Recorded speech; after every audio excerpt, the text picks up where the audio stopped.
Hi, and welcome to the final video in your onboarding guide. We're going to go over some common issues that you might run into during your onboarding process. Now, remember, if you run into other issues or you run into these and you still have more questions, you can always submit a support ticket in your RMS system. You can navigate to the home menu and select Create Support Ticket right here. And then fill out all the fields, checking Nimbus CRM, and then describe your issue. If you have Loom, that would really help us to understand your problem a little bit more. Otherwise, you can submit some screenshots. Now, the first troubleshooting tip that I'd like to draw your attention to is this phone registration and A2P compliance. Most likely, you'll have to wait 3 to 5 business days before your SMS text messaging system is going to work. If you've registered and you haven't waited at least 5 business days, then please wait before submitting a support ticket. Also, if you've only followed the video instructions, we highly recommend that you open that How to Add a Phone Number to Your RMS document and read through that document as well. That will give you a more detailed explanation of the whole setup process. If you still have questions after that, go ahead and submit a support ticket. The next common issue that we see is step number 4, and that's creating and connecting or integrating your Google Business Profile to your RMS system. We have a very helpful video here for you to watch. If you haven't watched that, go ahead and watch that. It's fairly straightforward, but if you still have more questions, go ahead and submit a support ticket.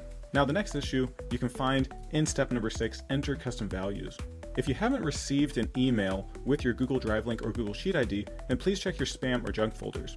Also, it may be in your promotions folder or social folder as well.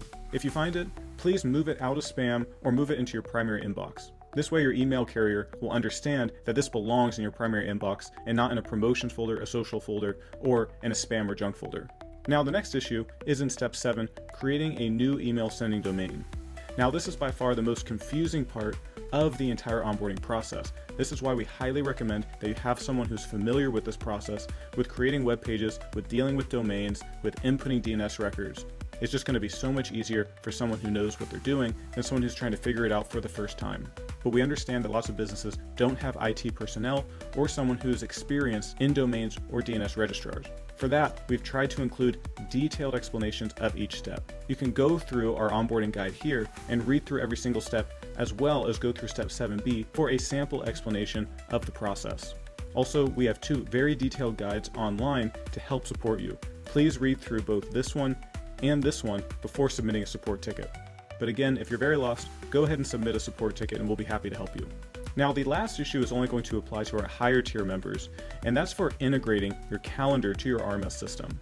We've included a link to a document to help integrate your calendar into your RMS system. This is going to help set up each service for your calendar so your customers can choose a service and book that service on your calendar. This is going to make it very convenient for you since you don't have to keep using that intake form in order to input customers. Of course, you're always going to have to input customers that call in or email in or walk in asking for an appointment. But for customers that go online and schedule appointments, you won't need to do that in order to input them into your RMS system. We recommend that once you integrate your calendar into your website, you go to your website in an incognito window and input test customer data. Then go back to your RMS system and go to the Contacts tab in your home menu. Check to see if that test customer has appeared in your contacts. This should be almost instantaneous from when they submit the appointment form. Now, that wraps up our troubleshooting guide.